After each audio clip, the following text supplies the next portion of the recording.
it play and call it work. Hey everybody, Matthew and Josh here from MiniWarGaming.com, and welcome to Game 5 of our Armageddon campaign. Now I have to play against the Skitarii, and... What do you mean by that?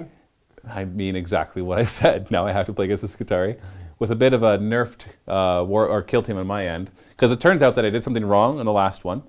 That for some reason I read it that if you fail to rescue your guys, you get 100 credits for a guy, and I thought that was really weird and kind of dumb. And it is dumb because it's wrong. It's actually the person who captured the guys gets the 100 credits per guy. So I had to go and rebalance my list. I don't think I actually showed on the camera what I did with the credits. So, I'll just show you where my kill team is at right now. Plus 3 of my guys are out for a game. Nice. With head and other injuries, including my leader, which kind of sucks. But I'll bring another Genestealer just to make up for it. And we're playing on a really interesting, intricate table inspired by Games Workshop's one that they made. It doesn't look anything like it, but you'll see what I mean in a second. And we're just going to see what happens. We're going to roll for the scenario, pick everything, and get deployed. But first, let's take a look at the current kill teams. Now, I just want to point out, we're going to be playing probably, our goal is to get up to about 10 games for this campaign, and we'll probably cut it off there because we need to make sure we have plenty of time to cover Return to Fayoum. I know some people noticed that we didn't put it out last Wednesday, or whenever it is that this is being posted. But that was because we've been filming lots of Armageddon. And so once we finish, we're filming a ton of games today. Once we're finished that, we're going to be returning to recording that. So don't worry, Return to Fayoum is returning next week, this coming Wednesday. And then after that, I am planning on doing a bigger Armageddon campaign, but we'll talk about that later. Let's take a look at our kill teams. Start by looking at my Genestealer Cult Neophyte group. Like I said, my leader is out, one of my heavy stubber guys is out, and one of my regular autogun guys is out. They're all nursing various injuries. A couple of them will be coming back with Frenzy, one coming back with Hatred for Quirk's Grey Knight with the Psy Cannon. The first one, I think he's actually adding more now. But so my kill team only has 7 guys, plus I'm spending a Prometheum cash to try out the Genestealer again. Hopefully he doesn't slip and crack his skull. And so what we have is we have a specialist with the heavy stubber, and he rerolls ammo checks, failed ammo checks. That was his upgrade. We've got another specialist with the flamer. Brings me up to 3 specialists in total. The other one's nursing some wounds. We've got 3 guys with autoguns, and they're all normal. And then we've got another regular neophyte hybrid, but this one is a medic. He was upgraded to be medic. So if he's not taken out of action, then I can reroll 1 serious injury when I actually roll for those. And he's got the blasting charges, auto pistol, and just a combat blade, not a chainsword. And then another one just like him, but not a medic. Like I said, the Genestealer is paid for by the Prometheum cash. So it kind of gets rid of all my Prometheum, but since we're not really playing to get to 15, I thought it'd be more interesting to try him out again. And maybe try to tip the odds in my favor, because 3 of my guys are out, plus I lost 2 others. So really I'm down 5 guys that I would normally have, so that's a big difference. My kill team, which is in pretty good shape, will start over here at the far end. We have got one of my Skitarii specialists with the transuranic arquebus, as well as a clip harness and a photovisor. I've got my 3 flush forged with their radium carbines. We've got the boss man for upgrades. Last game he did get the upgrade where he can no longer be captured. Okay, so if he's slippery. Captured, exactly. Next to him, I've got my 2 Skitarii Rangers there with their galvanic rifles, and they have got red dot sights, clip harnesses, and photovisors. Awesome. Photovisor gives -1 to cover, basically, right? Correct. So if you have a -2 cover, and it's -1, and -1 becomes 0. Exactly. And on the end, I went with another Sicaran Ruststalker, spending a Prometheum cash for him, and we're going to try the pair of transonic blades. Awesome. So he's going to be skittering up nice and fast and loving close combat, I bet. Exactly. Awesome. And we are playing on this Convoluted mat. Like, holy cow. First off, got to give a shout out to Table War. This is a mat from them that they provided for us. It's just a water mat. It's pretty straightforward, but it's nice colors. I like it. A little too blue for Armageddon, so we're going to pretend that the skies are actually pretty orange and yellow, and the water shouldn't be blue, but it is. They dyed it that color. They dyed it to make everybody feel better. Like if you cup the water in your hand, it's still blue. So really toxic, not what you want. It's deep, so that we have a bit of swimming rules that we added. Essentially, if you fall into the water, you count your fall distance as half of what it is. And so you can fall from pretty high distances and not take too much damage. But then, before you move, if you have something better than a 6-up save, then you have to pass a strength test or be removed from action or out of action essentially as you go underwater. Not necessarily die, but because your guys aren't necessarily going to die from going underwater, but they might get stuck or eaten by a big shark or hit by an orc submarine, or who knows what's going on down there. We don't. Or they might just rust away. The water's pretty acidic too, so it's not very healthy. And otherwise, you just move half distance in the water. So you can run 4 inches. Assuming you have a 4-inch move, you could run 4 inches or you could walk 2. And there's all sorts of ladders and stairs that you can swim back to get up. But you cannot shoot while you're in the water, and you cannot engage in close combat while you're in the water. You just have to kind of get back to shore. But you can be shot at. You do not count as in any cover by being in the water, unless there's actually something blocking it, as it normally would. So we've got all sorts of crazy walkways. People were asking where all this terrain is from. This is Bandua. Not all the terrain on this table is Bandua. Greenleaf Terrain made us these a while back. These are Micro Art Studios. And then once again, Greenleaf Terrain made us this. But all these types of platforms are Bandua. They actually sell these pre-painted now too. Really well done. We're getting a batch of those in pretty soon, so we'll be showing off those. So go check it out, Bandua Wargames. And just do a Google search for those. I don't remember if it's banduawargames.com or something else. So just Google search Bandua Wargames. And so I've placed all sorts of ladders everywhere. But it's about in a 4x4 area. We're going to be playing the scavenger mission, so there'll be loot everywhere for us to get. So it should force us to have to move around the table.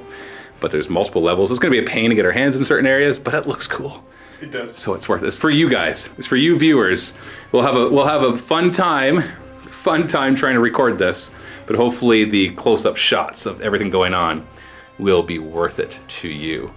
And so you're going to see a few games on this because we've set up 2 rooms and we're filming 6 games. So there should be 3 games in the next 6 that'll be filmed on this table, unless we get bored of it after a couple and redo it. We'll have to wait and see. Yeah, so that's the swimming and the falling rules, kind of borrowed from Mordheim and adapted slightly for our uses as well. We rolled and we get 5 loot counters. You actually roll D6, and then we take turns placing them back and forth anywhere on the table, at least 12 inches from the table edge. Normally it's 8, but we're just changing any 8 inches to 12 inches to kind of force us more towards the center. And at least 4 inches away from each other, and that would be in a diagonal direction as well. So it's not like they just have to be 4 inches horizontally, it could be 4 inches this way. So we're going to roll off and do that right now. And I know I just said 12 inches, but then I measured at the actual size of the table, and it's a little more than 3x3, so we'll actually do 8 inches for everything. Because the whole point of me saying 12 inches is to make the table a little smaller, but then I realized that this actual playing area is smaller already. So we'll just start with 8 inches. So we've got 5, 1, 2, 3, 4, 5. So 3 of them kind of close together, and then 2 of them further away. So remember, if somebody can pick up 3 of them, which you can pick up just by moving over them, and then get back to their deployment zone, so 8 inches of their table side, if you can get 3 of them, then you win. And either way, or somebody bottles out. If you bottle out, you get to keep the ones that you have, and the person who doesn't bottle out gets all the remaining ones. And at the end of the game, you roll a d6 for every single loot counter you have, and if you roll any 6s, so 1 or more 6s, you get 1 single additional Prometheum cash to represent the extra loot. And then the normal other rules apply for bottling. Let's roll for who deploys first. The lower has to deploy first. 5 and 2. So Josh chooses a side and deploys. But before we deploy, we've got to each roll on Hunt in the Prometheum Sprawl. Now my guy that lets me re-roll, he's out of back. He's not in this game right now, so I don't get to re-roll it, so I'll go first. 8 is Vital Mission. The player who wins this mission can re-roll the dice to determine how many Prometheum caches they receive. If you roll that one as well, we just get 3. Don't roll 5. Thank you. 10. Fear and Confusion. Add 1 to all leadership tests, including Break, Fear, and so on, in the mission for both players. Woo! So essentially, count your leadership as 1 less. Yep. Josh then chose this side and deployed his guys. Sniper there, leader there, and then he got your rest stalker on the one side, and then everybody else. And then I had the opposite side and had to deploy. So I've got my heavy stubber. Everybody's hidden, because the neophytes, the Genestealer Cult can start hidden, so everybody's just counts as hidden. I'm not going to put the markers on all of them because we know they are. So heavy stubber, this is my medic. We got 2 autogun guys. Genestealer. So cool, interesting fact, if your kill team leader is down or out of action, or in this case, not even present, you use the guy at the highest leadership. Well, Genestealers have leadership 10. I didn't even plan for that. Yeah, just kill. That's fine, just kill. So, but it'll be +1, so he's essentially leadership 9, but still, that's nice. Now, he doesn't grant that to anybody nearby, but it'll help me for break tests, bottle tests. Oh, okay. Because he doesn't break, I think. He's immune to fear and terror. Maybe he does break, I'm not sure. Got a guy with the flamer, And then we got a couple more guys over here just ready to run up and grab loot. I'm just going to grab loot and run. I need a win because my team... Fight me, coward! Well, I'll shoot at you too, obviously, but that's really it. And now we roll off to see who goes first. Higher goes first. 6 and 5. Ooh, so it'll be Genestealer Cult, turn 1.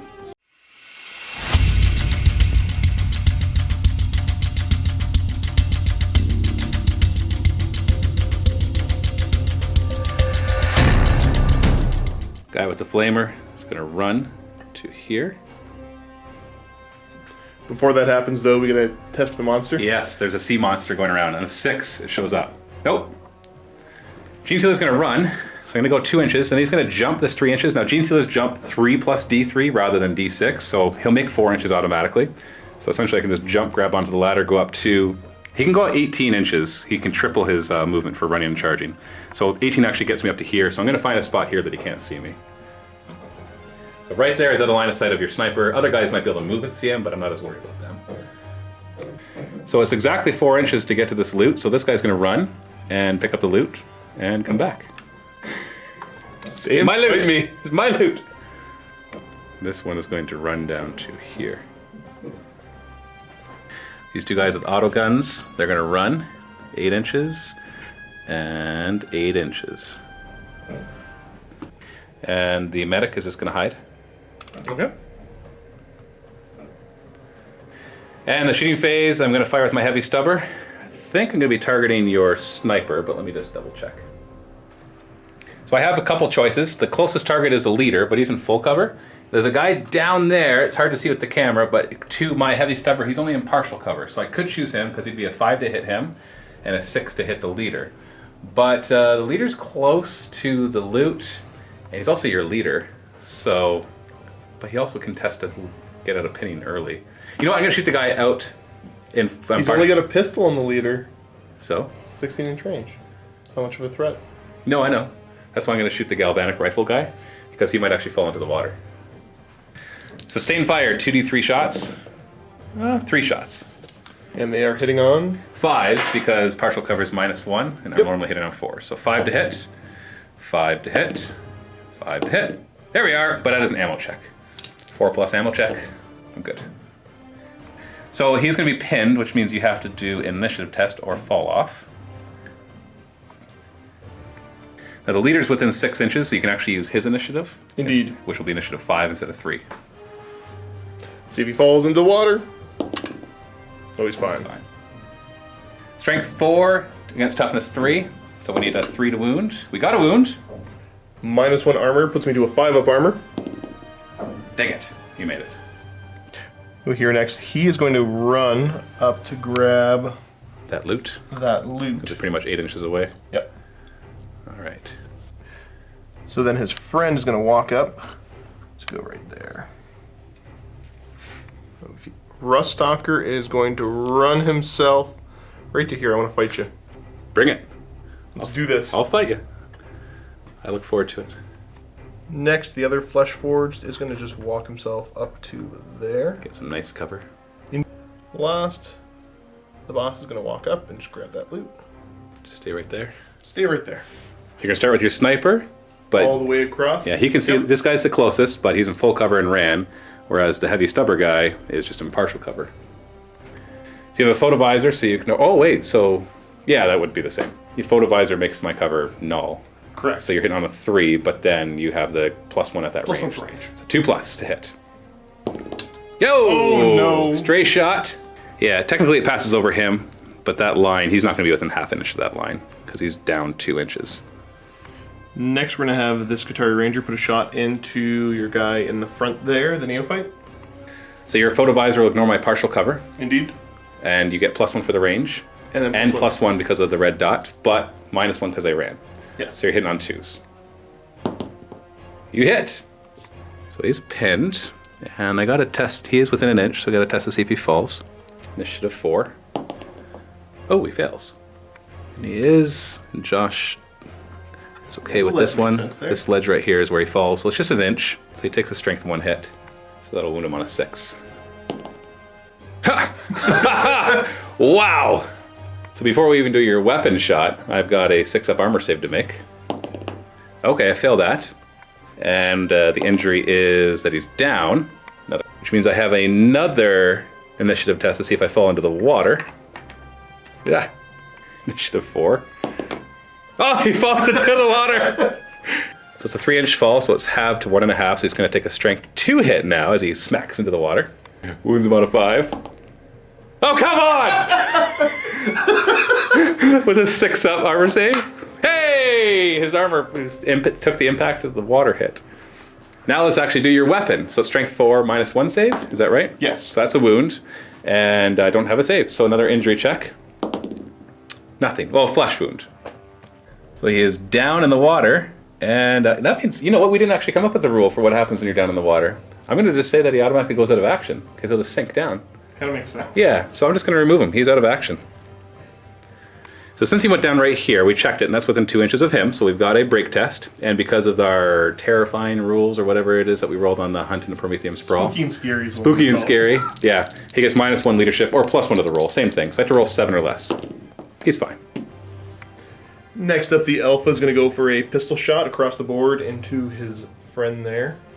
We got full cover, no photovisor, and I ran, so -3, so he becomes a 6 to hit. Oh. Misses. Next shot will be the Flesh Forge. Try to put a shot over into the Heavy Stubber. Now this guy's actually closer, but he's only in partial cover, so that's why he can choose a target. So, No photovisor, and he normally only hits on a 4 because he's the fresh forged, correct. and so 4 to hit, and then becomes 5 to hit. And is there a negative for that range? There's no negative for the range. So just 5 to hit then. No. Oh. The other Flesh Forged here is going to put a shot over into the fellow who ran. Is it flesh forged or fresh forged? I think it's Flesh. I thought it was fresh, which is why they're the new recruits. Hold on, we gotta check this. It's bothering me. Oh, it is Fresh Forged. Yeah, so it's fresh because like as he's a new recruit, he's fresh. I thought it was, I don't know, he Had has less bionics on him. Too much flesh. Yeah. So normally a 4+ to hit, but full cover, no photovisor, and I ran, so 7+ to hit. So you need a 6, then a 4. No. So back to the Genestealer Cult turn. I'm going to declare a charge. Now I can see him, but even if I couldn't, I know he's within me. He's within 12 because it's double my initiative, which is 6. So I'm going to charge. It'll give me a +1 bonus. I will be at a lower, so he'll get a +1 bonus. So that kind of cancels each other out. And I have no idea what his stats are. I didn't even look at. We'll find out. I think we're both pretty nasty in close combat. I think that's the idea. I think I am nastier, but I really don't know. Well, if you get the bounty, you should be, right? Yeah, you think so. We'll find out. I'm going to run this guy. He's going to jump across an inch. I don't have to roll for that because the minimum jump is an inch. He's going to get here. I've pre-measured all of this. I can end up just back at the ledge. It's all fall in the water, probably. Flamer is going to run to... Actually, I could come this way to... No, then I'll be more out in the open. He's got the loot, so he's going to keep running back to here. Guy with the autogun will move up. Get some nice full cover and maybe some good shots. Shooting phase. The Heavy Stubber is going to declare this poor Fresh Forged as his target. This guy will be within 4 inches, so I could hit him as well if I want to. Looking at 2d3 shots. So we got 4 shots. Oh, you ran and there's partial cover, so I'm looking at 6s to hit. So let's do the first one. No, let's try again on the same guy. No. You know, let's just keep going on him. Oh, you're lucky. Stray shot won't matter here. None of my guys are in the way. Autogun will fire into him, and in this case I checked that he has no cover in relation to him, so hit on 5s instead. Booyah, miss. Other hybrid with an autogun, closest target is a leader. Nobody else is an easier shot. 6 is to hit because you didn't run, but you have full cover. No. And now we got the big fight. We got the Genestealer versus the Ruststalker. And I get a +1 for the charge, but he's getting a +1 for being at a higher elevation, so those basically cancel out. So we're just going to be rolling our attacks. I've got 4, he's got 3. You've got parry, but you can only parry if I actually roll higher than you with the natural dice rolls. So if either of us roll, if we both roll 6s, there won't be any parrying. So let's just see what happens. So I've got 4 attacks, you got 3. So I got 6, 3, 3, and 3. Oh, so you can force 2 parries, but you can only do this. I'm going to do the 6, yeah. Yeah, so just 1 parry. So reroll the 6, becomes a 5. So it helped a bit. So it'll be 5 compared to 3. And then I add my weapon skill of 6. You add your weapon skill of 4. I don't think we have any other modifiers because we already talked about the +1 charge and the +1. With that one, no, I don't think there is. So basically I beat you by 2 plus 2 more for the weapon skill difference, so I beat you by 4. So I do 4 hits, it's strength 4 minus 2 save, and because I have 2 rending claws, I get to re-roll failed 2 wounds. So 3's to wound, And free roll those 2. Oh, only 2 wounds. That's how many you have. I do have a 6-up save, though. Nope. So roll your injury. Just 1 injury, because the first one was just a wound taken off. Right, he the is second 2 got you wounds. down to 0. And you're down. So, I gotta check that. At what point do we... Because you lost combat, but when you're down and you're the only person in combat, then you're out of action. But when you lose combat, you also fall. So the question is, do I get to knock you out before you get to check the fall? So we're gonna check that. So it says under fighters down, if it goes down in one-on-one combat, you're automatically out of action. And then it talks about if you lose combat that you would do that initiative. But either way, even if you fell, we would still take you automatically out of combat because of the first one. So he's gone. What he's going to do is 2-inch follow-up and back up 2 inches. Back to your turn. No bottle test for you because you've only lost 1 out of 8. But as soon as you have 1 more down or out, then you'll be taking bottle tests. I've already checked it, and he does not have line of sight to the Genestealer. Thank goodness. Oh, it won't matter. It won't stop you from trying with somebody else, though. He is going to wander up there. Fresh forged. The next fresh forged will wander up this way. Is everybody going to just focus on the Genestealer? Maybe. If they can, I guess. There's the If it makes sense to. Nearest target rule. The other fresh forged is going to just end himself up right there. Next, the boss is going to go ahead and use his Omnispecs to say Mr. Genestealer doesn't get cover. Oh, is it ignore I think cover or -1 cover? It would be ignore cover, but I got to be within 6 of him for that to work. Within the other people that are using it. Yes. Yeah, so he'll probably be within 6. Yeah, so he's within 6. He's within 6. He's within 6 too, but he can't see him. So into the shooting phase. That's yep. We're going to go the fresh forged into the Genestealer. Does he get a plus at this range? At this range, he gets a +1. So it's normally 4+, becomes 3+ because he's ignoring cover. 3's to hit. And he misses. And he's going to try as well. There's only a little hole that he can see through, but this guy's pointing out where he is, so he's going to bend that bullet into there, and he gets a +1 for being more than 15 inches away. Correct. It's a 2+ to hit. You hit, but I don't get pinned because I only get pinned by high impact. Strength 4, so 4 is to wound. Oh, so sad. Next, this ranger's going to put a shot at the fellow running with the loot. Right there. See him? He's right there. Photovisor cancels out his partial cover, and you got a red dot, and he's at a +1 range. But even though I ran, you're still hitting on a 2. Boom, baby. So he's pinned, so we got to test to see if he is going to fall. Initiative 4. Yay! But you're wounding him on a 3, ignoring his armor because it's -1 armor. So now a serious injury is down, so another initiative test to see if he falls. He does, which takes him out of action because he falls into the water. Next, we're going to have the sniper continue the duel with the heavy stubber. Don't know why you're talking about a duel. I haven't fired at him. You have a photovisor though, right? He does have the photovisor. So you're just 2+ to hit because you get a +1 at that range. Hey, you hit! I've got a clip harness, so he's not falling. So I'll just pin him. Strength 7, so high impact hit. 2's to wound. That's a wound. And so 5+ he'll go out of action. Nope, just out of action.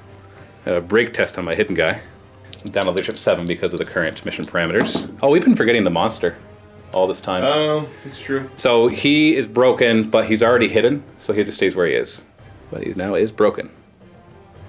We will go with this fresh forged shooting into that neophyte there. -2 full cover, but +1 for the range. So you're looking at 5s to hit. Indeed.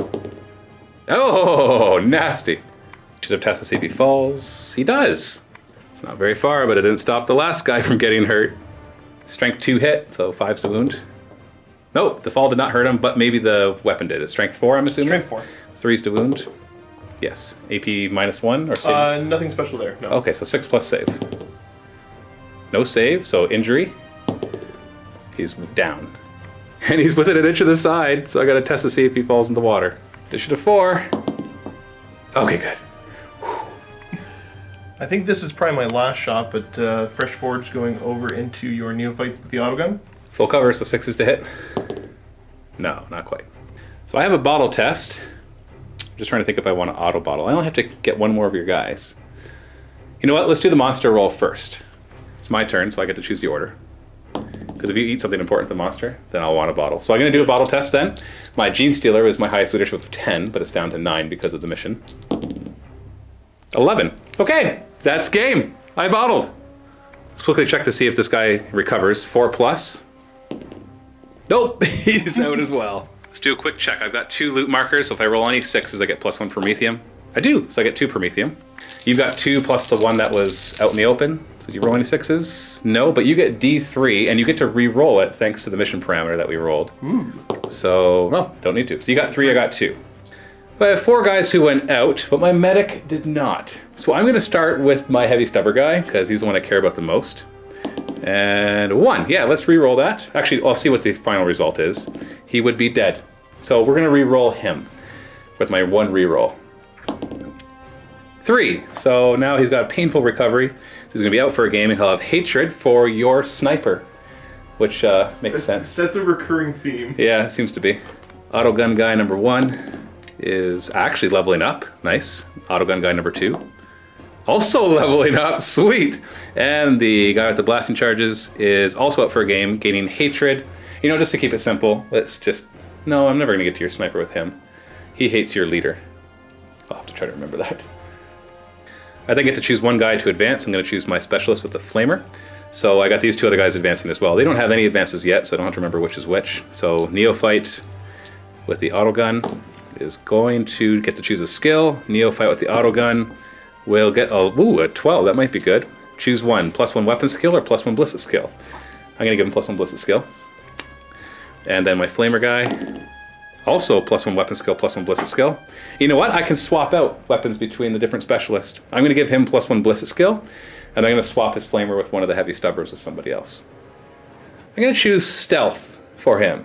That's one of my options. So I'm going to roll twice and pick 1. Reroll doubles. 4 or 3. So I can choose escape artist, so he can never be.